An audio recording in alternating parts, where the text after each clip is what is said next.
আতাদরুনা মাল গীবা আসাবিরা, তোমরা কি জানো গীবত কাকে বলে? গীবত কি? সাহাবীরা বললেন ক্বালু আল্লাহু ওয়া রাসূলুহু আ'লামু। হুজুর, গীবত কাকে বলে? গীবতের কি পরিচয়? এটা আল্লাহ এবং তার রাসূল ভালো জানেন। সুবহানাল্লাহ। এই কথা যখন বললেন, নবীজি বলেন ক্বালা যিকরুকা আখাকা বিমা ইয়াকরাহু।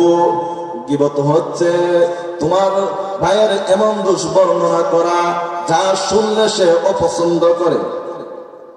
অর্থাৎ কারোর অনুপস্থিতিতে তার দোষগুলা অন্যের সম্মুখে তুলে ধরাকে গীবত বলে। এমনি করে আল্লাহর নবীর একজন সাহাবী উনি প্রশ্ন করে বসলেন, হুজুর, ইয়া রাসূলুল্লাহ, আল্লাহর নবীজি, আফরাআইতা ইন কানা ফি আখি মা আকুলু। হুজুর, যার দোষ বর্ণনা করা হয়েছে ওই দোষটা যদি তার মধ্যে বিদ্যমান থাকে তাহলে কি গীবত হবে নাকি? নবীজি বলেন, ওরে সাহাবী, ইন কানা ফি আখি ইন কানা ফীহি মা তাকুলু ফাকাদ ইগতাবতাহু। নবীজি বলেন, সাহাবী, যদি যার দোষ বর্ণনা করা হয়েছে ওই দোষটা যদি বাস্তবে তার মধ্যে পাওয়া যায় এটাকে গীবত বলা হয়। ওয়াইন লাম ইয়াকুন ফীহি ফাকাদ বাহাতাহু। আর যদি ওই দোষটা তার মধ্যে পাওয়া যায় না পাওয়া যায় এটাকে অপবাদ বলে। মানে গীবতের চাইতে কি আরো জটিল একটা বিষয়, ঠিক কিনা? অর্থাৎ গীবত বলা হয় আমার ভাইয়ের দোষটা মানুষের কাছে তার অনুপস্থিতিতে প্রকাশ করা, যেটা শুনলে সে অনেক কষ্ট পায়। মনে করুন যে আমার এক মুমিন ভাইয়ের একটা চোখ টেরা, এর যে চোখটা টেরা এটা আমরা জানবো। এখন দশজনের সামনে বললাম, আমি কে বলতেছি তো অমুকের ছেলের চোখ তো বেশি সুন্দর না, টেরা, তোর তো ভালো লাগে। এই কথাটা সে শুনলে খুশি হবে না বেজার হবে? বলে অনেক কষ্ট পাবে না? এটাই হচ্ছে গীবত।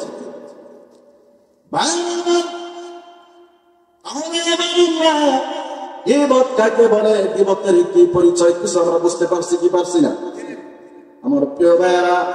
তাহলে এবার আসুন, গীবত কয় মাধ্যমে করা হয় এটা জানা দরকার কিনা? গীবত করার অস্ত্র তাফসীরের কিতাবের মধ্যে মুফাসসিরিনে কেরামগণ গীবত করার মাধ্যম, গীবত করার অস্ত্র, গীবত করার পিস্তল হচ্ছে চারটি। কয়টি? চারটি। নাম্বার 1, তাফসীরের কিতাবের মধ্যে লেখেন আল গীবাতু বিল লিসান, অর্থাৎ জবান দ্বারা গীবত করা হয়। 2 নম্বর হচ্ছে আল গীবাতু বিল কলব, অন্তরের মাধ্যমে গীবত করা হয়। আল গীবাতু বিল ইশারা, ইশারা ইঙ্গিতের মাধ্যমে কি গীবত করা হয়। 4 নম্বর আল গীবাতু বিল কিতাব, অর্থাৎ লিখনির মাধ্যমে, ফেসবুকের মাধ্যমে, হোয়াটসঅ্যাপের মাধ্যমে, ইমোর মাধ্যমে, লেখালেখির মাধ্যমে কি মানুষের গীবত করা হয়। এখন আসুন আমার প্রিয় ভাইয়েরা, প্রথম নাম্বার, এগুলো আমরা সংক্ষিপ্ত ভাবে কিছু আমরা ব্যাখ্যা দেন। জানতে রাজি আছেন ইনশাআল্লাহ? সামনে আলোচনা সুন্দর আছে, একটু ধৈর্য ধরে আস্তে আস্তে ইনশাআল্লাহ আলোচনা সুন্দর হবে। আমার প্রিয় ভাইয়েরা, তো আমি গীবত বিল লিসান, এই মুখ দিয়ে, এই জবান দিয়া যে মানুষের গীবত করা হয় এটা তো আমরা সবাই জানি, কথা ঠিক কিনা? নবীজি বলেন, তোমরা অনেক সময় এমন কথা বলে ফেলো যেই কথার পরিণাম কি হবে এটা তোমরা জানো না, অথচ ওই কথার কারণে, ওই গীবত করার কারণে তুমি জাহান্নামের মধ্যে নিক্ষিপ্ত হবে। নাউজুবিল্লাহ বলেছে। আমরা কিন্তু অনেক কথাবার্তা বলি, শাস্ত্রের মধ্যে বসলে, দোকানপাটের মধ্যে বসলে, আহারে কত রঙের কত গীবত যে বলা শুরু করে, কি বলেন, শুরু করে কি করে না? নবীজি বলতেছেন, উম্মতের দলেরা, তোমরা অনেক সময় এমন কথা বলো, এই কথার কি পরিণাম এটা কোনোদিন তোমরা চিন্তাও করো না, অথচ এই কথার মাধ্যমে তুমি জাহান্নামে চলে যাবে। নবীজি বলেন, যার দূরত্ব হবে পৃথিবীর পশ্চিম থেকে নিয়ে পূর্ব পর্যন্ত, অর্থাৎ পৃথিবীর পশ্চিম থেকে নিয়ে পূর্ব পর্যন্ত যতটুকু দূরত্ব জায়গা, এই পরিমাণ একটা জাহান্নামের মধ্যে আপনাকে নিক্ষিপ্ত করা হবে অহেতুক কথা বলার কারণে, একটা মানুষের গীবত করার কারণে। নাউযুবিল্লাহি মিন যালিক। তাহলে এবার আসুন, সাহাবীরা আরজ করেন, হুজুর ইয়া রাসূলুল্লাহ, ওগো নবীজি, সর্বোত্তম মুমিনকে? নবীজি বলেন, আল মুসলিমু মান সালিমাল মুসলিমুনা মিন লিসানিহি ওয়া ইয়াদিহি। সর্বোত্তম মুমিন হচ্ছে যার হাত এবং জবান থেকে মানুষ নিরাপদ থাকে। সুবহানাল্লাহ বলেন। আমার প্রিয় ভাইয়ের দ্বারা বোঝা যায় আল গীবাতু বিল লিসান, জবান দিয়েও আমরা অনেক সময় অনেক গীবত করি কি করি না। এবার আসো আল গীবাতু বিল কলব, কলবের মাধ্যমে গীবত করা হয়। কেমনে? মনে করেন 10 জন মানুষের গীবত করতেছে, আপনি শুনতেছেন, কোনো কিছু বলতেছেন না, কিন্তু সে এমন একটা গীবত করছে, আপনি মনে মনে এটাকে সহমত পোষণ করছেন, এটাকে বলা হয় কলবের গীবত। 3 নাম্বার, আল গীবাতু বিল ইশারা, গীবত করা হয় ইশারা ইঙ্গিতের মাধ্যমে। এটা আবার কেমনে? আল্লাহু আকবার। নবীজির প্রিয় স্ত্রী আম্মা জান আয়েশা সিদ্দিকা রাদিয়াল্লাহু তাআলা আনহা, একদিন নবীজি আর আম্মা জান আয়েশা সিদ্দিকা রাদিয়াল্লাহু তাআলা আনহা ওনারা গল্প করতেছেন। হঠাৎ করে একজন বেটু মহিলা এই হুজরা শরীফের মধ্যে প্রবেশ করলেন। এই ছাত্র মহিলাকে হাদিসের বর্ণনায় বলেন, ওই ছাত্র মহিলার নাম হচ্ছে নবীজির আরেকজন স্ত্রী হযরত সাফিয়া রাদিয়াল্লাহু তাআলা আনহা। সুবহানাল্লাহ বলেন। অর্থাৎ আম্মা জান আয়েশা সিদ্দিকার তুলনায় নবীজির এই যে স্ত্রী সাফিয়া রাদিয়াল্লাহু তাআলা একটু খাটো ছিল। এই তো উনি যখন আসছে, নবীজি ইশারা করে বলছে, দেখেন আপনার ওই স্ত্রীটাকে একটু খাটো। কি বলছে? আপনার স্ত্রীটা একটু খাটো, ইশারার মাধ্যমে বলছে। এই কথা যখন বলছেন, নবীজির চেহারাটা লাল হয়ে গিয়েছে, চেহারার কন্ডিশন পাল্টে গেছে, নবীজির চক্ষুগুলো বড় বড় হয়ে গেছে। এমনি করে নবীজি বলেন,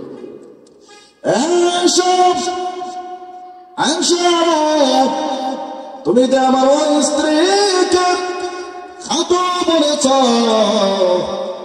জানোনি তোমার এই কথাটা কত বিষাক্ত?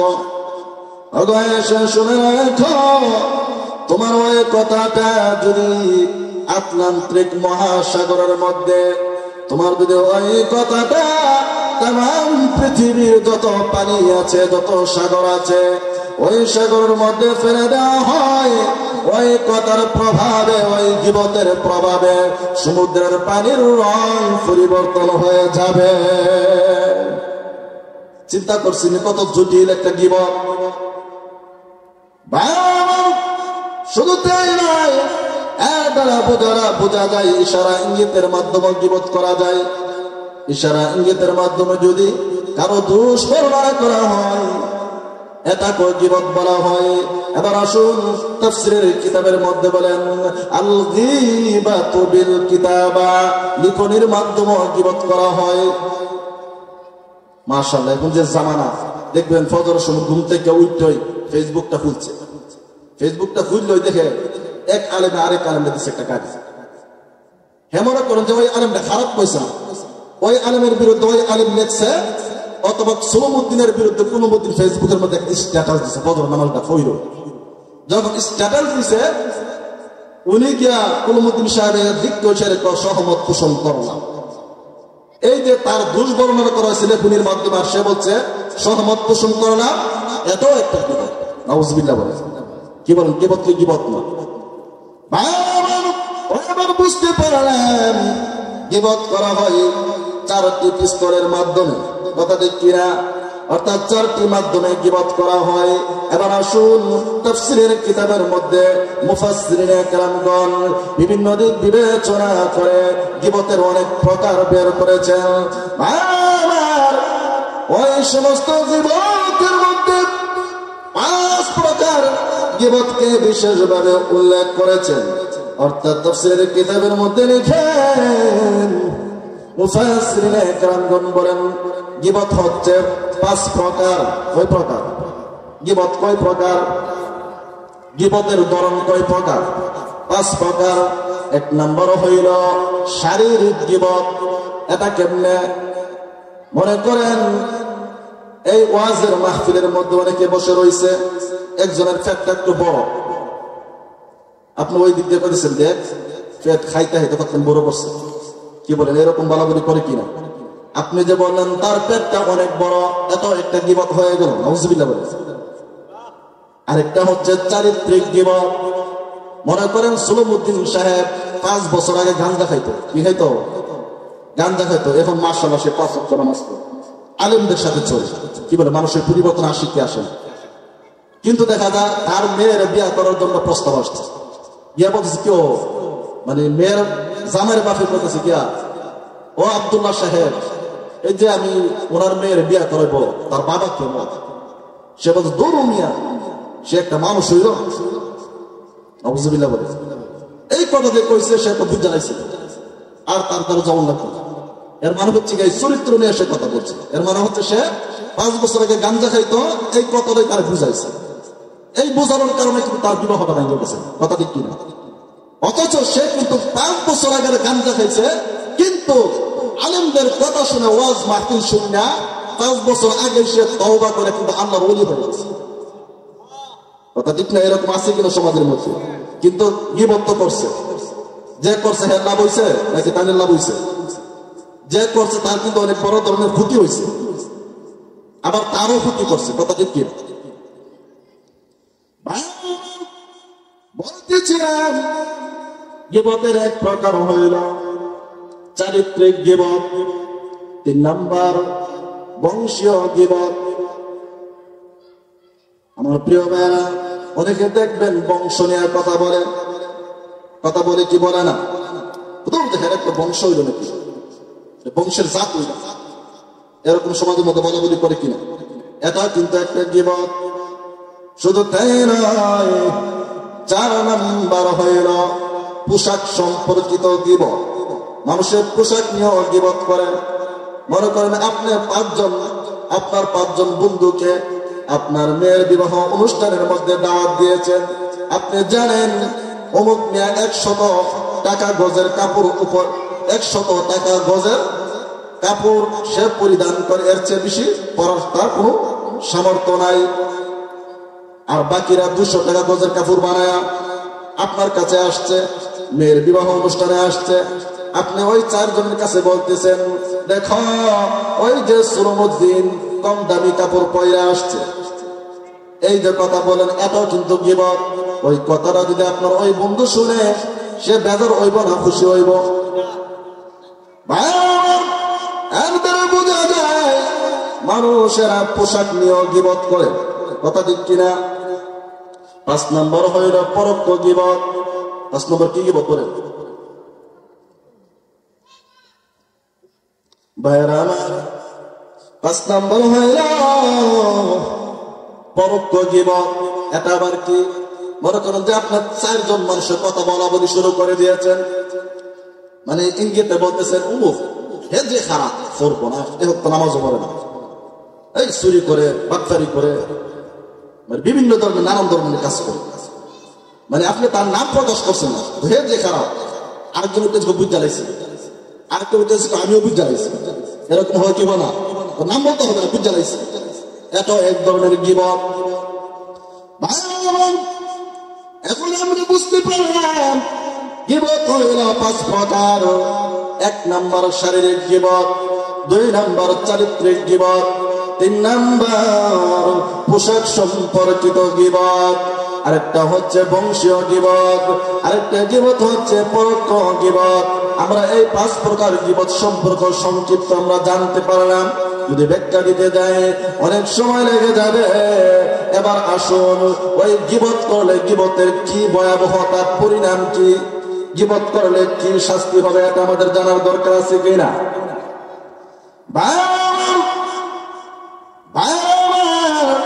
আমি যে আয়াত তেলাওয়াত করেছি ওই আয়াতের মধ্যে আল্লাহ পাক রব্বুল আলামিন আংশিক গীবতের শাস্তির কথা বলেছেন। যদি আয়াতের তরজমা বুঝে থাকেন, এখন আমি পরিপূর্ণ আলোচনা নিয়ে আসব।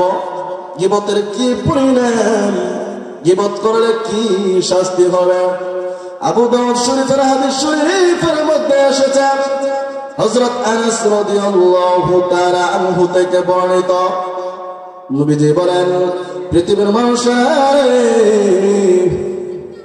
যে বছর আমার প্রিয় স্ত্রী খাদিজাতুল কুবরা এই পৃথিবী থেকে চলে গিয়েছে, ওই বছর আমার চাচা আবু তালেব, নবীজির একজন চাচা ছিলেন, ওনার নাম কি? আবু তালেব। আবু তালেব কিন্তু নবীজিকে অনেক মায়া করতেন, অনেক ভালোবাসতেন। সুবহানাল্লাহ। যে বছর খাদিজাতুল কুবরা রাদিয়াল্লাহু তাআলা আনহা এই পৃথিবী থেকে বিদায় হয়ে যায়, ওই বছর আবু তালেব ওই পৃথিবী থেকে চলে গিয়েছে। সিরাতের কিতাবের মধ্যে লিখেন, ওই বছরটাকে নবীজির সুখের বছর বলা হয়। নবীজি ভারাক্রান্ত হৃদয় নিয়ে চোখের পানি ছেড়ে দিয়ে কান্দে, প্রভু আমার খাদিজা পৃথিবী থেকে বিদায় হয়ে গিয়েছে, আমার চাচা বিদায় হয়ে গিয়েছে। এখন দেখা যায় মক্কার মুশরিকরা নবীজিকে নিয়ে ক্রিটিসাইজ করে, নবীজিকে নিয়ে ঠাট্টা করে, মস্করি করে। মক্কার কাফের বেঈমানরা বলে, আবু জাহিলরা বলে, আবু লাহাব বলে, ওগো মুহাম্মদ, এতদিন আবু তালেবের কারণে তোমাকে কোনো কিছু বলতে পারি নাই, এবার তোমাকে কে বাঁচাবে? নাউজুবিল্লাহ বলেন। এই জন্য নবীজি চোখের পানি ছেড়ে দিয়ে কান্দে, প্রভু আমার খাদিজা এত ভালো স্ত্রী ছিল, খাদিজাতুল কুবরা তদানীন্তন সময়ের মধ্যে শিল্পপতি ছিলেন। সুবহানাল্লাহ বলেন। নবীজির সাথে বিয়া বসার কারণে নবীজির মহাব্বতে তার সমস্ত ধন সম্পদ নবীজিকে দান করে দিয়েছিলেন ইসলাম প্রচারের স্বার্থে। আল্লাহু আকবার বলেন। এমন একজন স্ত্রী পৃথিবী থেকে বিদায় হয়ে গেলে মনে কষ্ট লাগে কি লাগে না? নবীজি বলেন, প্রভু খাদিজা এমন স্ত্রী, আমি যখন মক্কা নগরীতে ইসলামের দাওয়াত দিতাম, খাদিজা আমার পেছনে পেছনে থাকত, না জানি কাফের বেঈমানেরা আমাকে প্রহার করে। যখন খাদিজাকে দেখত তখন মক্কার কাফের বেঈমানেরা কেউ আমার কাছে আসতো না। সুবহানাল্লাহ বলেন।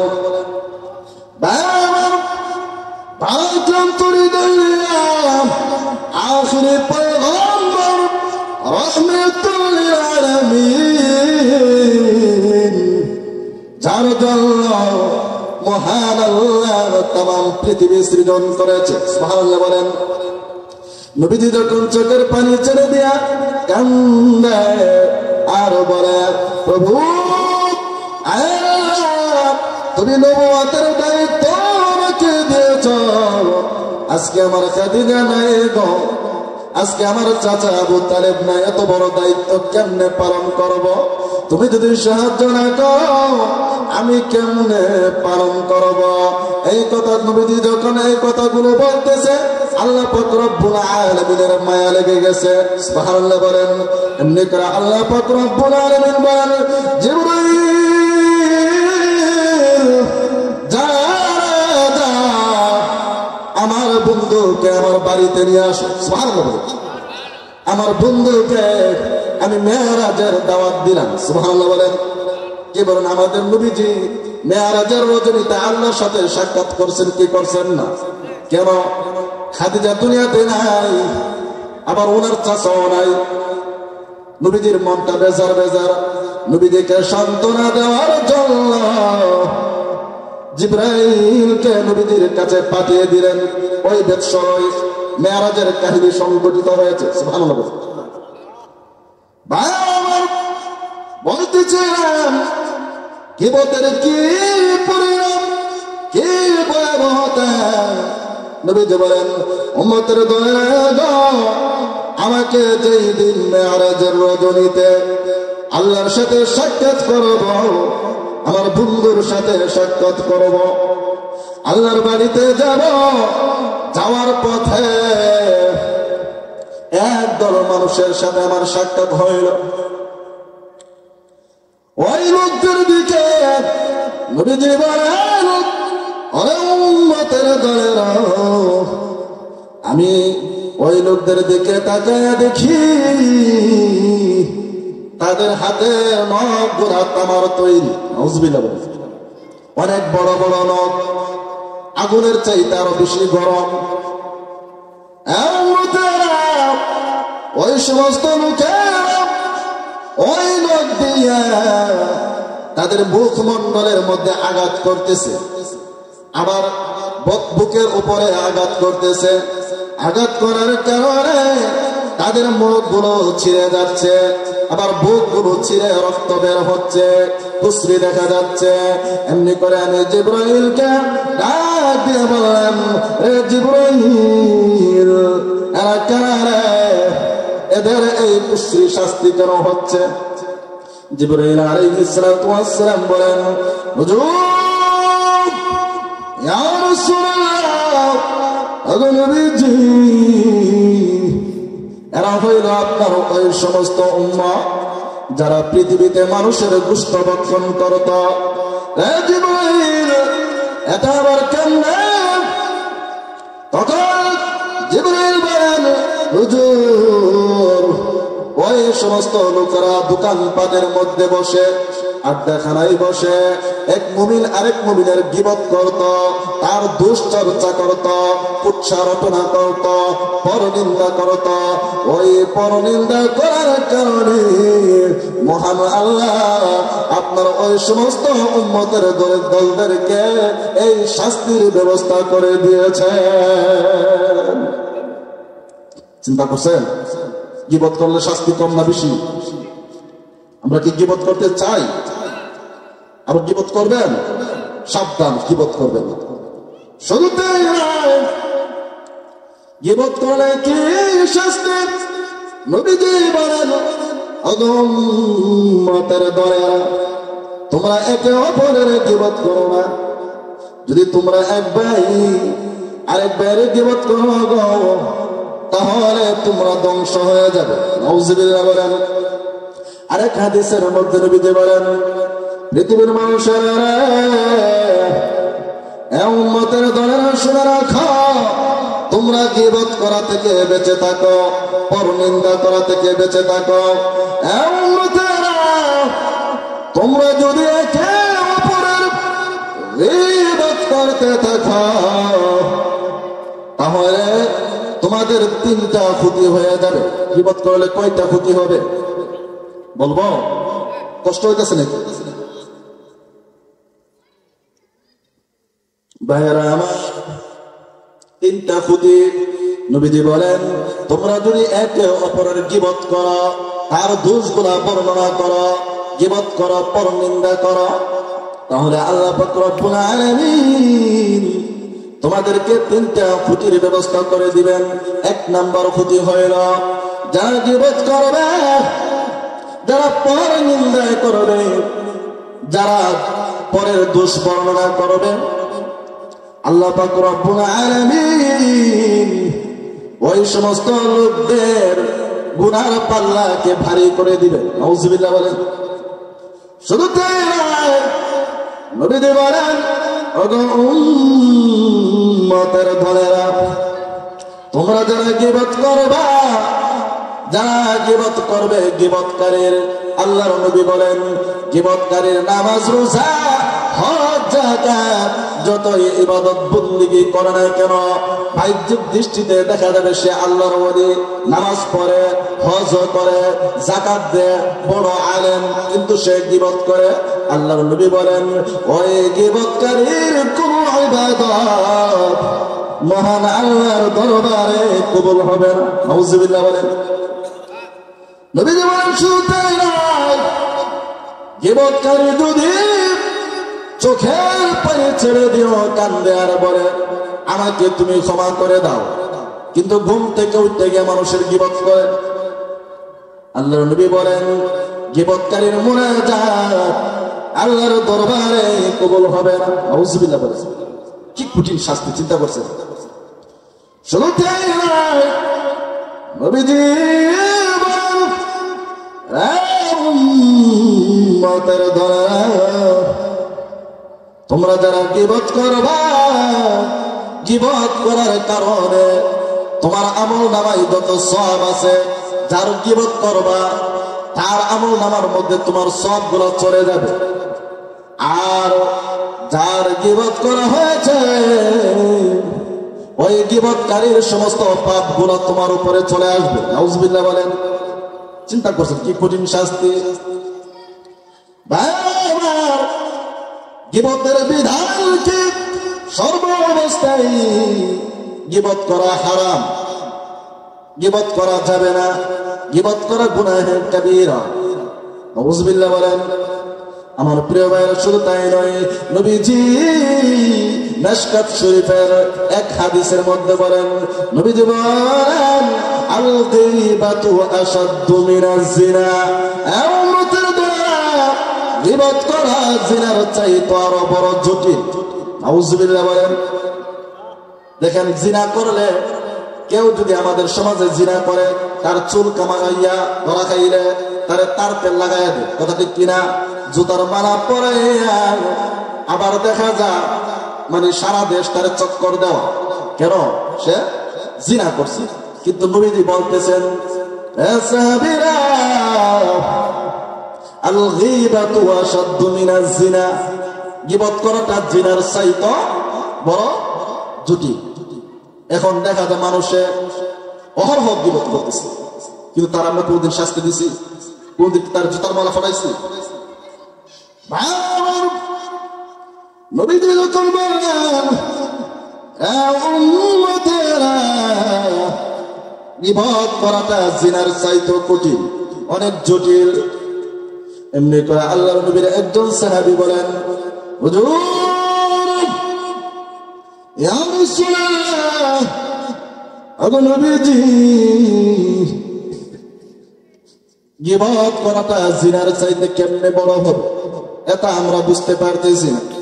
নবীজি বলেন ওরে উম্মতের দলেরা, কোন ব্যক্তি যদি জিনা করে, জিনা করার পরে চোখের পানি ছেড়ে দিয়া যদি খালিস ভাবে তওবা করে, আল্লাহর কাছে কান্দে প্রভু আল্লাহ অন্যায় করেছি, অপরাধ করেছি প্রভু, হ্যাঁ আর জীবনে কোনদিন জিনা করব না, শয়তানের দোকানের মধ্যে পড়ে অন্যায় করেছি, অপরাধ করেছি, তুমি আমাকে ক্ষমা করে দাও। আল্লাহর নবী বলেন কেউ যদি জিনা করার পরে শয়তানের দোকানের মধ্যে পড়ে, জিনা করার পরে যদি সে খালেজ ভাবে তওবা করতে পারে, মহান আল্লাহ তার তওবাটা কবুল করে নেবেন। সুবহানাল্লাহ বলেন। রাসূলুল্লাহ কিন্তু যারা গীবত করবে, গীবত করার কারণে তওবার কোনো ব্যবস্থা নাই। দেখেন এই সমাজের মধ্যে অসংখ্য অবহেলিত গীবত চলতেছে, কোনদিন কি গীবত করার কারণে আমরা তওবা করছি? ভাইরা আমার, গীবত হচ্ছে তাফসীরের কিতাবের মধ্যে লেখেন গীবত করাটাও বান্দার হক। নবীজি বলেন তুমি যদি কারো গীবত করো, যার গীবত করা হয়েছে তার কাছে যদি তুমি ক্ষমা না চাও, মহান আল্লাহ তোমাকে ক্ষমা করবেন। চিন্তা করছেন কি খুশি? এই জন্য জিনার সাথে কি গীবত বড় জটিল। আমার প্রিয় শুধু তাই নয়, তাফসীরের কিতাবের মধ্যে লিখেন সবচাইতে মারাত্মক পর্যায়ের বড় গীবত হচ্ছে দুই ধরনের। দুই ধরনের গীবত হচ্ছে পৃথিবীর মধ্যে সবচাইতে জটিল কঠিন গীবত। এক নম্বর হয়ে আলেমদের বিরুদ্ধে গীবত করা। নাউযুবিল্লাহ। কি বলে আমাদের সমাজে আছে না, হুজুর পেটটা ভরে করলে খাইতে খাইতে, এরকম আছে কিনা সমাজের মধ্যে? হ্যাঁ হুজুর দেখতে হ্যাঁ যে খায়া অত্যার মুড়া হয়েছে এটা লক্ষ্য করবে। হুজুরে যদি একটু আটে হ্যাঁ আটারও পছন্দ করে, এরকম লোক সমাজে আছে কি? হ্যাঁ তো কইছে ইমাম সাহেব হুজুর ফের দেখে পাতেন বলছে খাওয়ারে, এই কথা যদি ইমাম সাহেব শুনে কষ্ট পাইব নাকি পাইব না? দারুণ একটা কষ্ট পাইত না? আলেমদের সম্মান এই পৃথিবীতে অনেক বেশি, বেশি না কম? আলেমদের কেমন সম্মান নবীজি হাদিস শরীফের মধ্যে বলে দিয়েছেন, পৃথিবীর মানুষের আলেমদের এত সম্মান, এত ইজ্জত, পৃথিবীর মানুষেরা আলেমদের কত সম্মান, কত ইজ্জত আল্লাহ তাদেরকে দিয়েছেন। নবীজি বলেন আবিদের উপর আলেমের মর্যাদা তেমন যেমন তারকারাজির উপরে আকাশের চন্দ্রের মর্যাদা যেমন। চিন্তা করছেন আলেমের কি মর্যাদা? শুধু তাই আল্লাহ নবী বলেন আলেমরা হইল নবীদের ওয়ারিস। সুবহানাল্লাহ। আজকে আমাদের নবী নাই, এই নবী ওয়ার কাজটা কে করতেছে? আলেমরা করতেছে, কথা ঠিক না? এই গোলগাঁও মাদ্রাসা থেকে পড়ালেখা করে কিন্তু আলেমা হইতেছে, আবার বড় বড় আমাদের মতো আলেম হইতেছে। আল্লামা ওলি ফুরি সাহেবের নাম শুনছেননি? উনি ছোট আলেম নাকি বড় আলেম? আল্লাহু আকবার। ওগো সিলেটবাসী, আপনাদের বড় ভাগ্য, আল্লামা ওলি ফুরি সাহেব পৃথিবী বিখ্যাত একজন আলেম। সুবহানাল্লাহ। আলেমদের সম্মান এত বেশি, আজকে নবী নাই, নবীজির কাজটা আলেমরা করতেছে। আজকে যদি এই পৃথিবীতে আলেমরা না থাকত, পৃথিবীর মানুষ গুড়া গরু ছাগলে পরিণত হইত। কথা ঠিক কিনা? এই পৃথিবীতে যদি আলেম না থাকত, তাম পৃথিবী আল্লাহ ধ্বংস করে দিত। আপনি যেমন হুজুর আলী কারেকশন করে, খালি টাকা ছাত্র দিন পর ওয়াজ ভাই, হুজুর এই পৃথিবী কিন্তু হুজুর দেন, কারণ পৃথিবীর প্রথম মানুষ ওই হুজুর। সুবহানাল্লাহ বলে। আমাদের আদম আলাইহিস সালাম হুজুর ছিলেন নাকি সাধারণ মানুষ ছিলেন? হ্যাঁ, হিসাব করে রাখবেন ভাই। আলেমদের কি সম্মান! আল্লাহ কোরআন শরীফের মধ্যে বলেন ইন্নামা ইয়াখশাল্লাহা মিন ইবাদিহিল উলামা। আল্লাহ বলেন এই পৃথিবীর মানুষেরা, এই পৃথিবীতে আমাকে যদি কেউ ভয় করে একমাত্র আলেমরা ভয় করে। সুবহানাল্লাহ। আপনি যেমন আল্লাহকে ভয় করেন না কেন, কিন্তু আলেমদের সমান ভয় করেন। আর ভয় আল্লাহকে ভয় করা এটা মানে আল্লাহু আকবার। আল্লাহকে ভয় করা এটা কিন্তু আল্লাহর পক্ষ থেকে অনেক বড় একটা নিয়ামত। সুবহানাল্লাহ। কেমন নিয়ামত? আল্লাহ কিন্তু একটু পর পর কোরআনের মধ্যে বলেছেন ইয়া আইয়ুহাল্লাযীনা আমানুত্তাকুল্লাহ, হে ঈমানদারগণ তোমরা আমাকে ভয় করো। কেন এই ভয় করার কথা বারবার বলে? আমি যে আয়াত আজকে আপনাদের সম্মুখে তেলাওয়াত করেছি, ওই আয়াতের মধ্যে আল্লাহ বলেন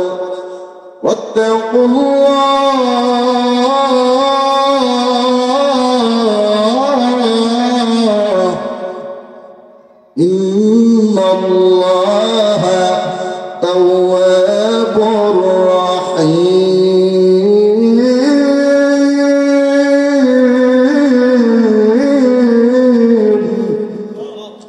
দেখেন গীবতের বর্ণনা দেওয়ার পরে আল্লাহ বলেন আত্তাকুল্লাহ, আল্লাহকে ভয় করো।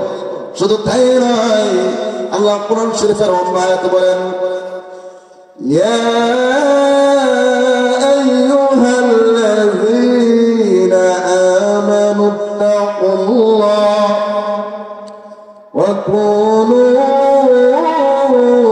مع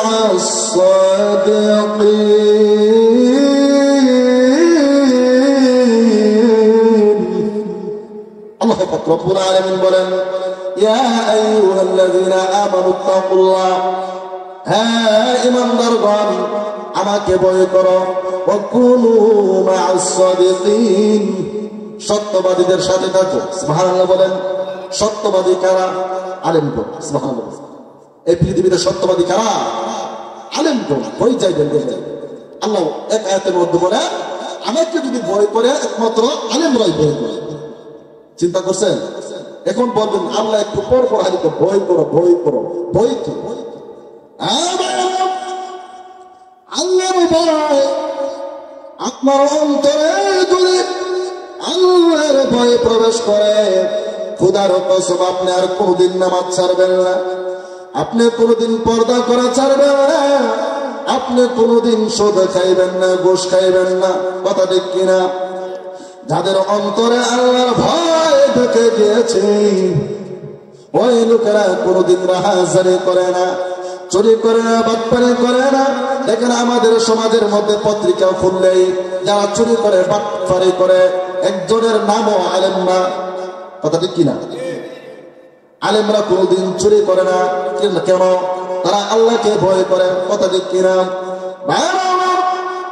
আজকে যদি বাংলার জমিনে মানুষের অন্তরে আল্লাহর ভয় ঢুকত পুলিশের পিঠা খাওয়ার দরকার ছিল না আর কোনদিন সে নামাজ ছাড়ত না হজ করা বাদ দিত না রমজান মাস রোজা চাইরা হোটেলের মধ্যে গিয়ে ডাইলের বড়া খাইতো না কথা ঠিক কিনা যদি আল্লাহর ভয় থাকতো আল্লাহর ভয় কত নিয়ামত আল্লাহর ভয় থাকলে একটা মানুষ কোনদিন গুনাহ করে না যার একটা বাস্তব প্রমাণ হইল খলিফাতুল মুসলিমিন ওমর রাদিয়াল্লাহু তাআলা আনহু ওনার নাম শুনছেননি সুবহানাল্লাহ মুসলিম জাহানের দ্বিতীয় খলিফা আল্লাহু আকবার হযরত ওমর এমন এক খলিফা ছিলেন যার শাহাদাত আঙ্গুলের ইশারায় অর্ধ পৃথিবী পরিচালনা হইতো সুবহানাল্লাহ বলেন খলিফাতুল মুসলিমিন ওমর এমন একজন ব্যক্তি ছিলেন খলিফাতুল মুসলিমিন ওমর যে রাস্তা দিয়া যাইতো ওই রাস্তা দিয়া শয়তানও যাইতো না সুবহানাল্লাহ কি বলেন কেমন ওমর ছিলেন উনি কেমনে এরকম হইলেন ওনার অন্তরের মধ্যে আল্লাহর ভয় ছিল আল্লাহর ভয় যার অন্তরে বেশি থাকবে যারা গুনাহগার তাদেরকে ভয় পাইবে দেখবেন অনেক আওয়াম মানুষ আছে আলেমের কাছে আসতে অনেক ভয় পায় কথাটা কিনা ইচ্ছা করলে যে কোনো কথা বলতে পারে না সে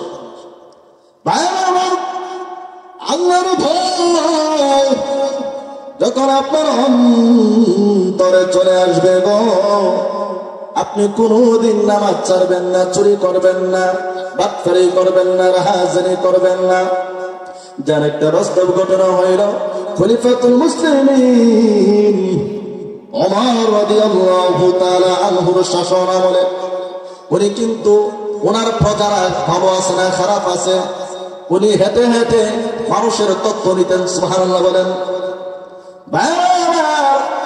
একদিন এক ঘর থেকে আওয়াজ আসলো এক মহিলা তার মেয়েকে সম্বোধন করে বলল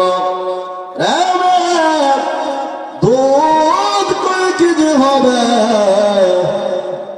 3.5 কেজি দুধ ভগমে ওই দুধের সাথে আরো আধা কেজি পানি সংমিশ্রণ করে দাও মেয়ে বলে না আমি পারবো না কেন পারবি না তখন ওই মেয়ে বলে মা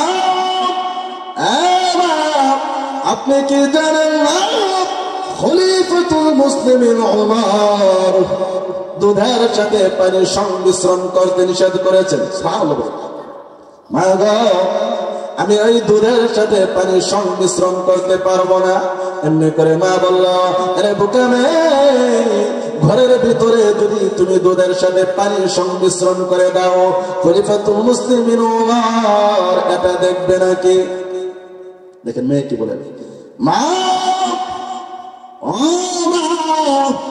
মা গো, আমি যদি এই মুহূর্তের ভিতরে দুধের সাথে পানি সংমিশ্রণ করি, খলিফাতুল মুসলিমিন ওমর দেখবে না ঠিক হয়, কিন্তু গো মা খলিফাতুল মুসলিমিন ওমর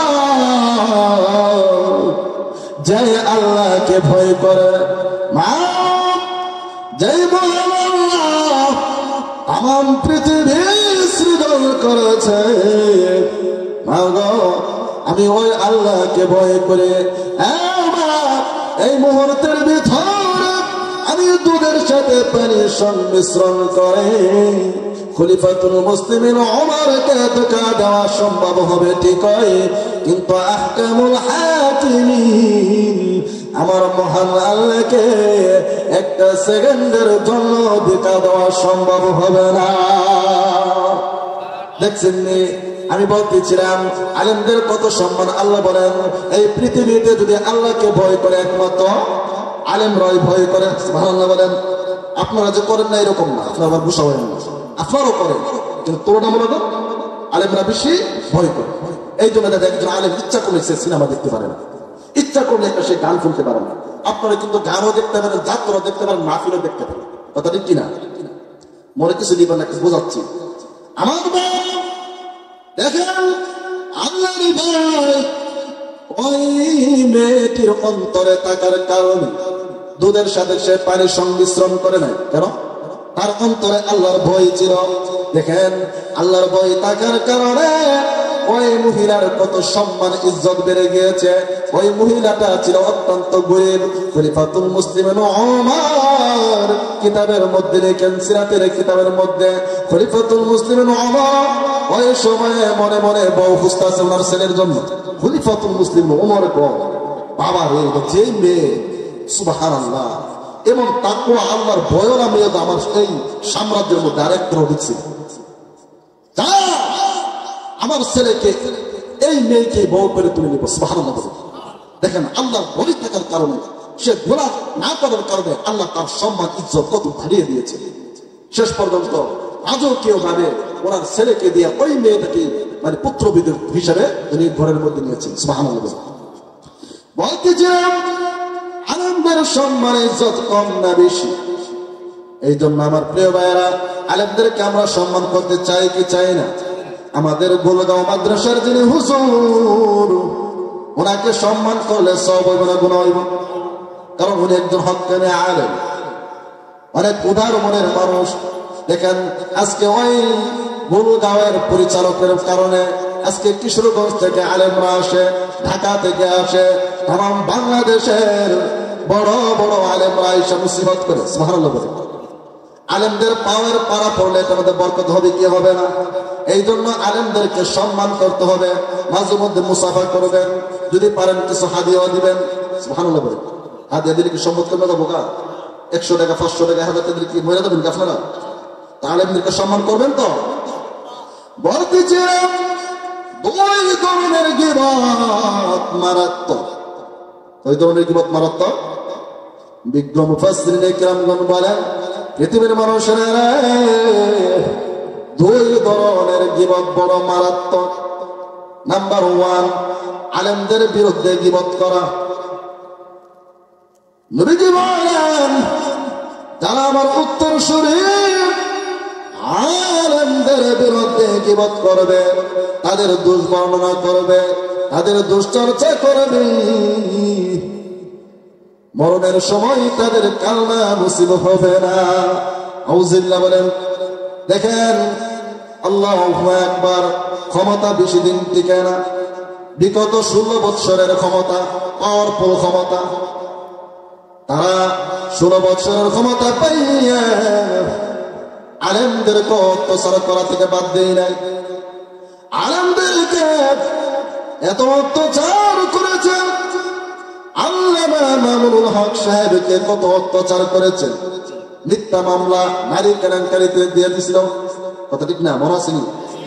দেখেন আলেমদের সাথে বেয়াদবি করার কারণে 16 বছরের রাজত্ব, 16 বছরের রাজত্ব 15 দিনের ভিতরে আল্লাহ তছনছ করে দিয়েছে। কথা ঠিক কিনা? যেই রাজত্ব পেয়েছিল তারা ভাবছিল মনে আরম্ভ ক্ষমতা থেকে নামতাম না। কথা ঠিক কিনা? কিন্তু আল্লাহ বলেন, পৃথিবীর মানুষেরা, আমার ওলি, তোমরা আলেমদের সাথে বেয়াদবি করবা। আলেমদের সাথে যারা বেয়াদবি করবে তারা এই পৃথিবীতে লাঞ্ছিত আর বঞ্চিত হয়ে যাবে। কথা ঠিক কিনা? দেখেন, আজকে আমি মনে করি তাদের পতন হওয়ার একটা কারণ হচ্ছে শুধু আলেমদের সাথে বেয়াদবি করা। মূর্তির বিরুদ্ধে কথা বলেছে, ফেসবুকের মধ্যে একটু লেখবো মালিছে। দেখেন তারা কত একটা শক্তিশালী রাজত্ব ছিল। আর্মি, বেরিয়া, যত প্রশাসন আছে সবগুলো তাদের নিয়ন্ত্রণ নিয়ে দিয়েছিল। কথা ঠিক কিনা? তারা যাতে করতো আর্মিও তাদের কথা শুনতো। এত পাওয়ারফুল একটা মস্তককে আরেকদের সাথে বেয়াদবি করার কারণে মহান আল্লাহ 15 দিনের ভিতরে তাদেরকে তছনছ করে দিয়েছে। কথা ঠিক কিনা? সাবধান, আলেমদের সাথে বেয়াদবি করবে। আজকে তুমি পলায়ন করে চলে গিয়েছো। কথা ঠিক না? এর একমাত্র কারণ কি? তুমি হক্কানি আলেমদের সাথে বেয়াদবি করছো। আপনারা যদি আলেমদের গীবত করেন, শিকায়ত করেন, যদি কোন একটা দোষ আপনার চোখে ধরা পড়ে, উনি তো একজন মানুষ। ইমাম সাহেব হুজুর তার কোন ফেরেশতা না। কথা ঠিক না? উনি তো আপনার মতো একটা রক্তে মাংসে মানুষ, ভুল হইতেই পারে। মানুষ ভুলে উঠতে ভুল হয়ে আপনার সরাসরি হুজুরের কাছে বলবেন, হুজুর আপনার এই কাজটা ভালো লাগছে। এখন এই কথা যদি না বললাম, সামথিং একটা বিষয় শাস্ত্রের মধ্যে বয়া ইমাম সাহেব লাগছে, ইমাম সাহেব আনছো কিশোরগঞ্জ থেকে, ইমাম সাহেবের জাত হই না, নামাজটা ফয়রাই জায়গা ভূমি রাখতো, ফরজটা ফয়র, ফরজটা ফয়র রুমের ভিতরে তোমার সমস্যা কি? সুন্নত নামাজ তো ঘরের মধ্যে পড়া উচিত, ঠিক না? তো উনি তো ঘরের ভিতরে গিয়ে আমাদের সুন্নতটা ফয়রা, এরকম কথা হয় কি হয় না? এই কথাটা যদি ইমাম সাহেবের শুনে ওনার মনে কষ্ট লাগবে কি লাগবে না? এই জন্য আলেমদের বিরুদ্ধে কোনো কথা বলা যাবে না। কিন্তু আলেম যদি বেদাতি হয়, পথভ্রষ্ট হয়, কোরআন হাদিসের অপব্যাখ্যাকারী হয়, তার বিরুদ্ধে কথা বলা যায়। কথা ঠিক কিনা? বলতেছিলাম আলেমদের কত সম্মান, কত ইজ্জত। এবার যাদের সন্তান আলেম, যাদের সন্তান হাফিজুল কোরআন, আপনি বড় ভাগ্যবান। সুবহানাল্লাহ বলেন। একজন আলেমের কত সম্মান। যদি হক্কানি রব্বানি একজন আলেম হতে পারে, ওই আলেম কিয়ামতের ময়দানে আল্লাহ পাক রব্বুল আলামিন বলবেন, ওরে আলেম, তোমার এত সম্মান, এত ইজ্জত, তুমি পৃথিবীর চারিদিকে তাকাও, তাকায় দেখো, তোমার চোখের দৃষ্টি যত দূরে যাবে, এর ভিতরে যত মানুষ পড়বে, ওই মানুষকে, ওই মানুষগুলাকে তুমি সুপারিশ কইরা জান্নাতে নিয়ে যেতে পারবে। কি সম্মানিত হক্কানি আলেমের। এই আলেমগুলা কোথায় থেকে জন্ম হয়? আমাদের গুরগাঁও মাদ্রাসা থেকে। কথা ঠিক কিনা? আমরা কিন্তু এইরকম মাদ্রাসাতে পড়াশোনা করে আলেম হয়েছি। কথা ঠিক না? আর আপনি যদি হাফিজুল কোরআনের বাবা হতে পারেন, একজন হাফিজুল কোরআনের এত সম্মান, এত ইজ্জত। আল্লাহর নবী বলেন, তোমার বংশের এমন 10 জন যাদের উপর জাহান্নাম ওয়াজিব হয়ে গিয়েছে, ওয়ারেন্টের আসামি, জাহান্নাম ছাড়া কোনো উপায় নেই। কিন্তু হক্কানি আমলদার হাফিজুল কোরআন হওয়ার কারণে মহান আল্লাহর কাছে গিয়ে বলবে, আল্লাহ যখন বলবে হাফিজুল কোরআন যাও, তুমি জান্নাতে চলে যাও, তখন হাফিজুল কোরআন বলবেন, প্রভু আমি জান্নাতে চলে যাব না। কেন যাবি না? ওই যে আমার গোষ্ঠীর লোক, একজন আমার লজিক মাস্টারও আছে, আরেকজন আমার বাবা, দাদা, নানা, নানি। প্রভু ততক্ষণ পর্যন্ত তুমি তাদেরকে জান্নাতের পারমিশন না দিবে, ততক্ষণ পর্যন্ত আমি হাফিজুল কোরআন জান্নাতে প্রবেশ করব না।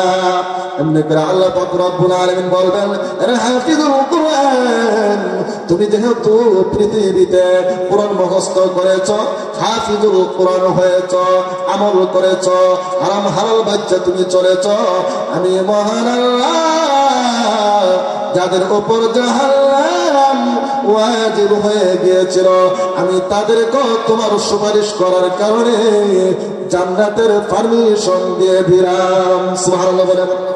তো আলেম হইলে লাভ কি লাভ না? হাফিজুল কোরআনের লাভ আছে কি নাই? ভাই আমার বলতেছিলাম, যারা আলেমদের বিরুদ্ধে গীবত করবে, আলেমদের দুশ্চর্চা করবে, আল্লাহ পাক রব্বুল আলামিন এই পৃথিবীতে তাদেরকে লাঞ্ছিত করে ছেড়ে দিবেন। যারা আলেমদের বিরুদ্ধে কথা বলবে, আলেমদের চোখে চোখ রেখে লাল করে কথা বলবে, আল্লাহ এই পৃথিবীতে তাকে ধ্বংস করে দিবে। শুধু তাই নয়, ইমাম আহমদ ইবনে হাম্বল রাহমাতুল্লাহি আলাইহি, চার মাযহাবের এক মাযহাবের নাম কি? হাম্বলি মাযহাব, কথা ঠিক না? হাম্বলি মাযহাবের নেতা সরদার ইমাম সাহেব উনি বলেন, পৃথিবীর মানুষেরা সাধারণ মানুষের গীবত করলে মহান আল্লাহ আইয়ুহিব্বু আহাদুকুম আন ইয়াকুলা লাহমা আখিহি মাইতান ফাকারিহতুমু। সাধারণ মানুষের গীবত করলে মহান আল্লাহ ওই গীবত করাকে মৃত ব্যক্তির গোশত খাওয়ার সাথে তুলনা করেছেন, কথা ঠিক কিনা? কিন্তু ইমাম আহমদ ইবনে হাম্বল রাহমাতুল্লাহি আলাইহি বলেন, পৃথিবীর মানুষেরা,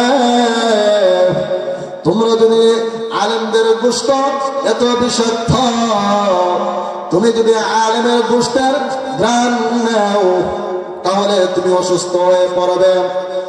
পৃথিবীর মানুষেরা, ইমাম আহমদ ইবনে হাম্বল রাহমাতুল্লাহি আলাইহি ওনার কিতাবের মধ্যে লেখেন, যদি তোমরা আলেমদের গোশত ভক্ষণ করো তাহলে তুমি সাথে সাথে মৃত্যুবরণ করবা। নাউযুবিল্লাহ বলেন। দেখেন এখানে যে বলছেন আলেমদের গোশতের ঘ্রাণ নেওয়া, এর মানে হচ্ছে তুমি প্রস্তুতি নিছো তার গীবত করার জন্য। তুমি প্রস্তুতি নিছো আমি আলেমের গীবতটা করছো না, মানে করবেন, সাথে সাথে মনে করলেন আপনি অসুস্থ হয়ে গেছেন। ইমাম আহমদ ইবনে হাম্বল রাহমাতুল্লাহি আলাইহি বলেন, আর যদি তুমি পাপিষ্ঠ যদি কোনো আলেম, কোনো হক মানে আলেমের বিরুদ্ধে গীবত করে ফেলো, তাহলে মনে করলা তুমি ওই আলেমের গোশত খেয়ে ফেলেছ, আর সাথে সাথে তোমার ঈমানও ধ্বংস হয়ে গিয়েছে।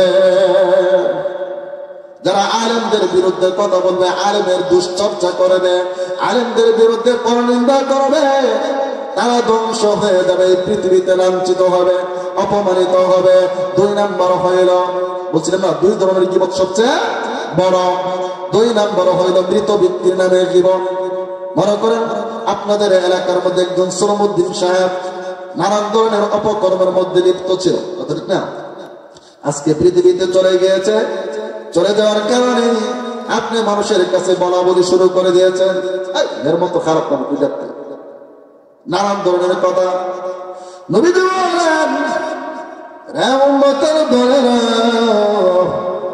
মৃত ব্যক্তিকে তার উপরে তোমরা ছেড়ে দাও, তার নিয়ে কথা বলার দরকার নাই, সে খারাপ করছে না ভালো করছে। তুমি যদি তার বদনাম করো, তুমি যদি তার গীবত করো, নিজেই পাপের মধ্যে লিপ্ত হয়ে যাবে। হয়তোবা এরকম হতে পারে সে মরণের 5 মাস আগে মহান আল্লাহর কাছে এমন তওবা করেছে, আল্লাহ তাকে ক্ষমা করে দিয়েছে। কি বলে, এরকম হতে পারে কি পারে না? ভাই আমার, নবীজি বলেন, উম্মতের দল, তোমরা মৃত ব্যক্তির নামে কোনদিন গীবত করবে না, মৃত ব্যক্তির দোষগুলা মানুষের কাছে বলা বলি করবে না। যদি তোমরা মৃত ব্যক্তির আলেমদের নামে গীবত করো, শিকায়ত করো, পরনিন্দা করো, মহান আল্লাহ ওই গীবত করার কারণে তোমাদেরকে মহান আল্লাহ হুতামা নামক জাহান্নামের মধ্যে তোমাদেরকে ফেলে দিবে। হুতামা নামক জাহান্নাম কি? অনেক ভয়ঙ্কর জাহান্নাম। নবীজি বলেন, যারা এই পৃথিবীতে গীবত করবে, পরনিন্দা করবে, পরচর্চা করবে, তার আপন ভাইয়ের দোষগুলা মানুষের কাছে বলা বলি শুরু করে দিবে, তার সম্মান, তার ইজ্জত নষ্ট করার জন্য নবীজি বলেন, যারা গীবত করবে, পরের দোষ বর্ণনা করবে, মহান আল্লাহ পাক রব্বুল আলামিন হুতামা নামক জাহান্নামে তাদেরকে ফেলে দিবে। এখন হুতামা নামক জাহান্নাম কি জানার দরকার আছে কি না? নবীজি বলেন, হুতামা নামক জাহান্নাম অনেক কঠিন, অনেক বিশাল আকৃতির গর্ত হবে। হুতামা নামক জাহান্নামের আগুন বড় কঠিন, অনেক কঠিন আগুন, লাল শিখা। নবীজি বলেন, আর উম্মতের দলেরা হুতামা নামক, খারাপ লাগতেছে, কষ্ট হইতেছে নাকি? আলোচনা কি চলবে? একটু জিকির করেন, লা ইলাহা ইল্লাল্লাহ, লা ইলাহা, বলেন লা ইলাহা, জোরে লা ইলাহা,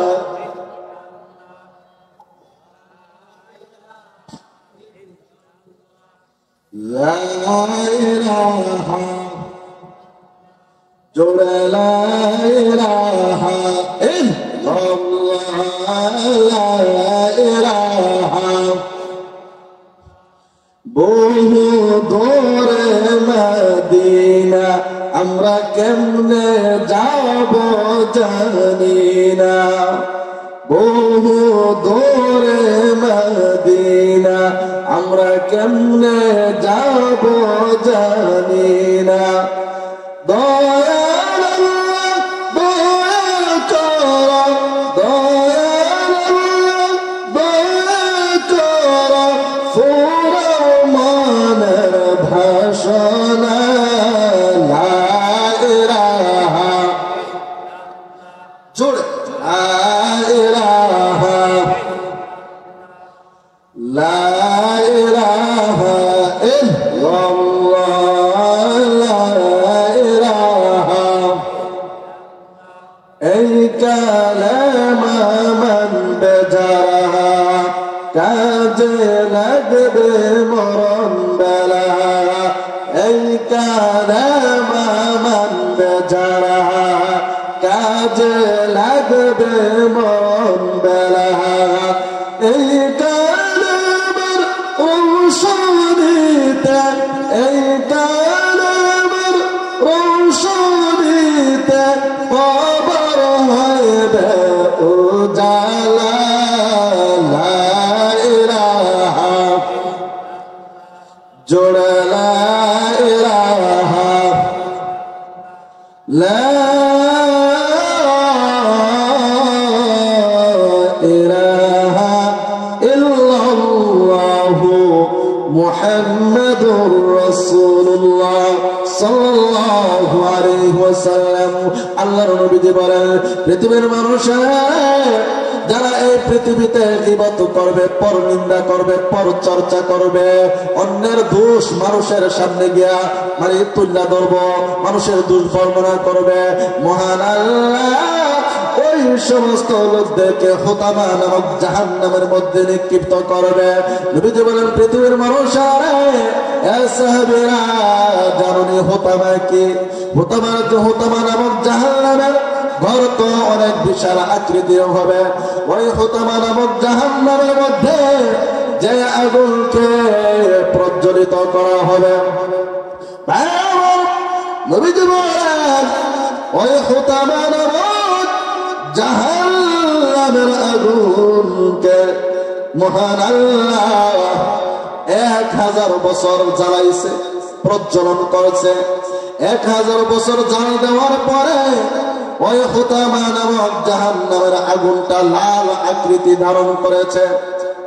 নবীজি বলেন আরো 1000 বছর ওই হুতামা নামক জাহান্নামকে প্রজ্বলিত করার কারণে ওই হুতামা নামক জাহান্নামের আগুনটা একেবারে সাদা হয়ে গিয়েছে।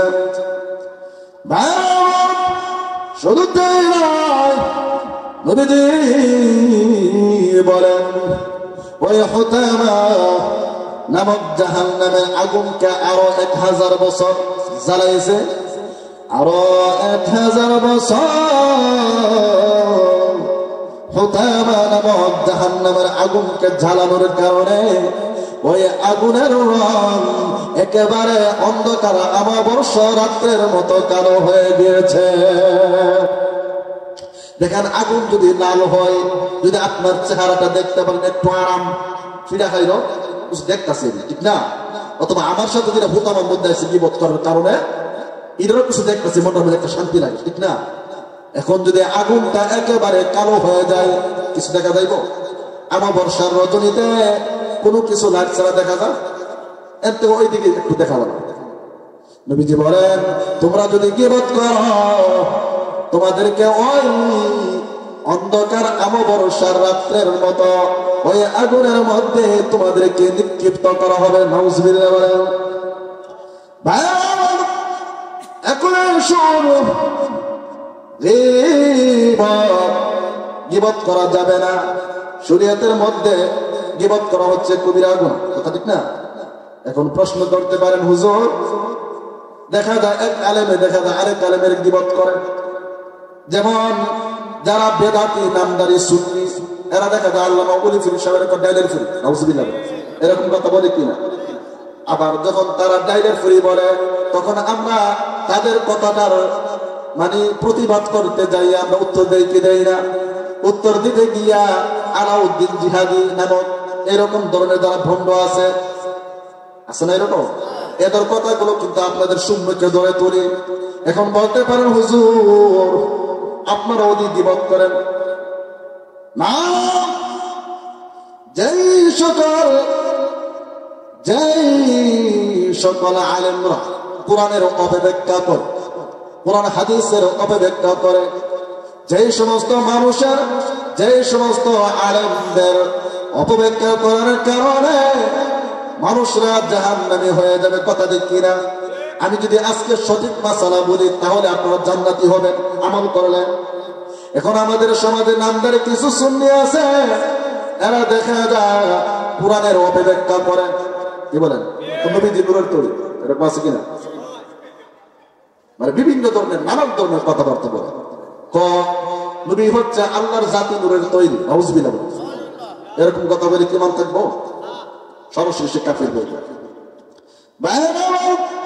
বলতেছে যে সকল আলেমরা কোরআনের অপব্যাখ্যা করবে, হাদিসের অপব্যাখ্যা করবে, তাফসীরের কিতাবের মধ্যে লেখেন ওই সমস্ত মানুষের গীবত করা জায়েজ আছে, শুধু জায়েজ নয়, যাদের কারণে ইসলামের ক্ষতি হবে, কোরআনের ক্ষতি হবে, হাদিসের ক্ষতি হবে, ইসলাম ধর্মের ক্ষতি হবে, ওই সমস্ত মানুষের গীবত করা ওয়াজিব, কথা ঠিক কিনা?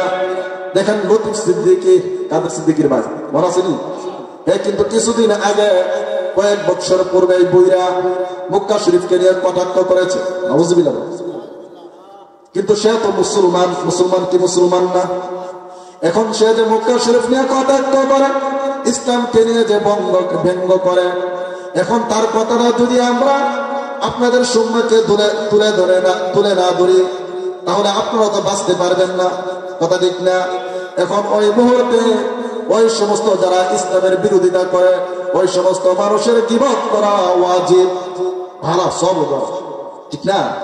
এখন কয়টা হুজুর আপনারা আবু জাহেলের নামে খালি বিরোধিতা করে, আবু লাহাবের নামে বিরোধিতা করে, এরা হচ্ছে কাফের, এরা কি কাফের? ওই মক্কা নগরীর আবু জাহিল না আমার নবীজিকে অনেক কষ্ট দিয়েছে, কত কষ্ট দিয়েছেন তারা।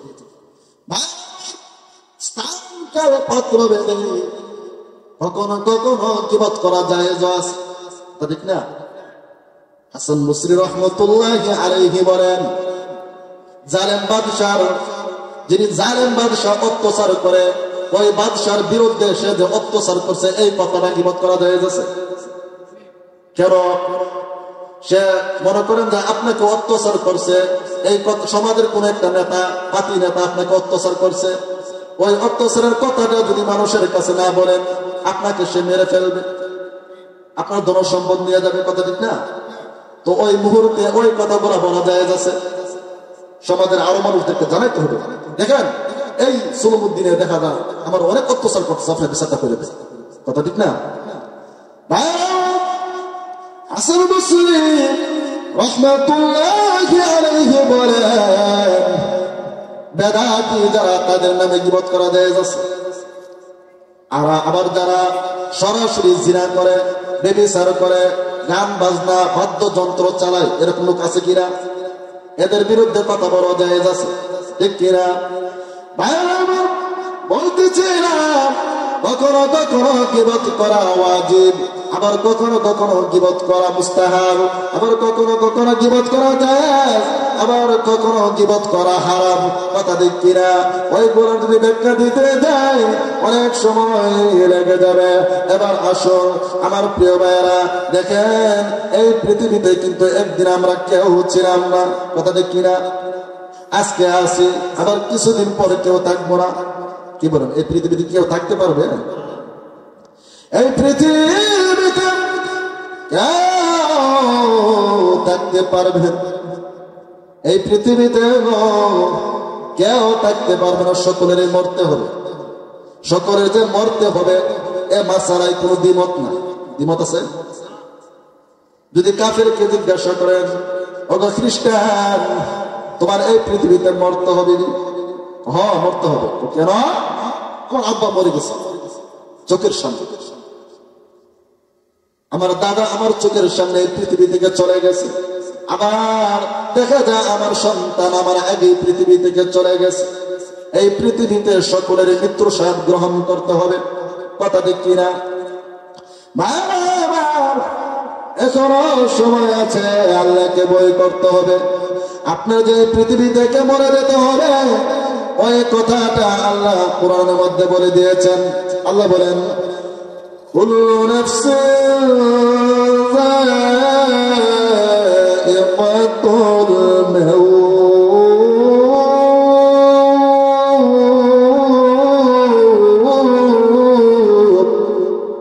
আল্লাহ পাক রব্বুল আলামিন বলেন পৃথিবীর মানুষেরা, এই পৃথিবীতে যত প্রাণী আছে সকলের কিন্তু মরতে হবে। এখন যদি আমি আর আপনি গীবত নিয়ে এই পৃথিবীতে মরে যাই তাহলে জান্নাতি হবেন নাকি জাহান্নামী হবেন? কথা বলেন, রাগ করছেন নাকি আপনার? আমার প্রিয় ভাইয়েরা, মরতে হবে। এখন যে আপনি মরে যাবেন যদি গীবত নিয়ে মরি তাহলে জাহান্নামী হবেন নাকি জান্নাতি হবেন?